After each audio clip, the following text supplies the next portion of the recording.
मनुष्य जीवन में साधना क्यों आवश्यक है, आज इसी पर चर्चा करते हैं। तो इसके पहले समझते हैं, फिर आगे की चर्चा करते हैं। जो हमारे संचित कर्म हैं, उनसे छुटकारे का क्या मार्ग हो सकता है। तो संचित कार्यों से छुटकारे के लिए एक ही विधान है, प्रायश्चित।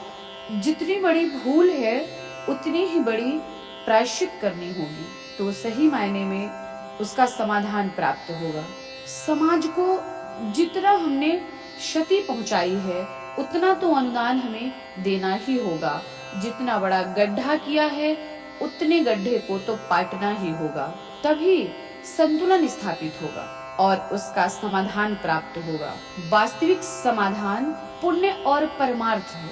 अगर हम कोई प्रायश्चित करना चाहते हैं तो हमें कोई विशेष साधना करनी होगी, तभी हम अपने पापों का प्रायश्चित करने के लिए सक्षम हो सकते, क्योंकि साधना ही एक प्रक्रिया है जो साधक को अपने पापों का प्रायश्चित करने का शौर्य प्रदान करती है और भविष्य में निर्मल जीवन जीने का साहस और सत्परिणाम प्रदान करती है। और यदि हमारी साधना सच्ची हो तो हमें तुरंत फल प्रदान कर देती है। लोग कहते हैं ईश्वर के दर्शन अब नहीं होते, तो आत्मज्ञान के अभाव में ईश्वर और जीव का वियोग तो है। हमें ज्ञान नहीं है, ईश्वर दूर थोड़ी है, हम अपने आप से दूर हैं। इसलिए तो कहते हैं कि अज्ञान के अंधकार का पर्दा जितना चौड़ा होता है, हमें परमेश्वर, हमारा ईश्वर उतना ही दूर प्रतीत होता है। तो ईश्वर का अगर हम दर्शन करना चाहते हैं तो एक छोटी सी मंजिल प्राप्त करनी होती है,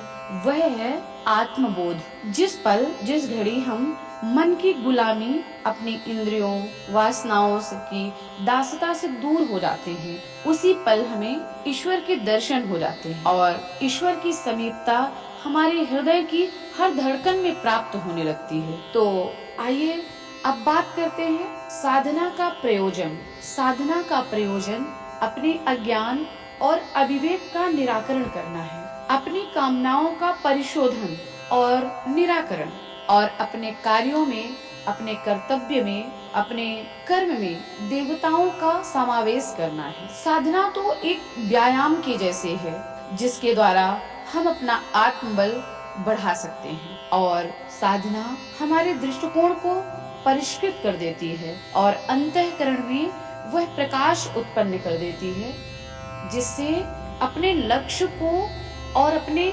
कर्तव्य को हम समझ सकते हैं। साधना वह शक्ति प्रदान करती है जिससे हमारा आत्मबल विकसित हो जाता है और सन्मार्ग पर चलने के लिए हमारे पैरों को ताकत प्रदान करती है, अर्थात क्षमता प्रदान करती। साधना के द्वारा हमें साहस प्राप्त होता है, जिसके आधार पर प्रलोभन आकर्षण को धुतकार देते हैं और अपने कर्तव्य पथ पर चट्टान की तरह दृढ़ता पूर्वक अग्रसर रहते हैं। साधना हमारे हर विघ्न बाधाओं को, हर कष्ट और कठिनाइयों को बड़ी सरलता से दूर कर देती है। साधना हमें धैर्य और संतुलन, साधना एक वरदान है। साधना जितनी ही सच्ची और प्रखर होती है उतने ही हम महान बनते चले जाते हैं और फिर हम किसी से कुछ मांगते नहीं हैं, अपितु हम इतने सक्षम हो जाते हैं कि हम किसी को, खुद को भी, संसार को, समाज को, किसी को भी कुछ भी प्रदान करने की क्षमता रखते हैं। अर्थात हमारे पास देने के लिए बहुत कुछ होता है, अर्थात हमारे पास देने के लिए अपने को, दूसरों को बहुत कुछ होता है और हम खुद को संतुष्ट करते हैं, समाज को संतुष्ट कर सकते हैं, संसार को, और हम अपने परमेश्वर, अपने भगवान को भी प्रसन्न करने के लिए उनको भी संतुष्ट कर सकते हैं। हमारे पास इतना होता है, फिर हमें किसी से कुछ मांगने की आवश्यकता नहीं होती। तो साधना जीवन का सार है। अगर जीवन में कुछ चाहिए, सब कुछ चाहिए, जीवन का सार चाहिए, तो जीवन में मनुष्य को साधना की तरफ अवश्य जाना चाहिए। मनुष्य को अपने जीवन में साधना को विशेष स्थान देना चाहिए, जिससे हमारा जीवन सधता है, वही तो साधना है।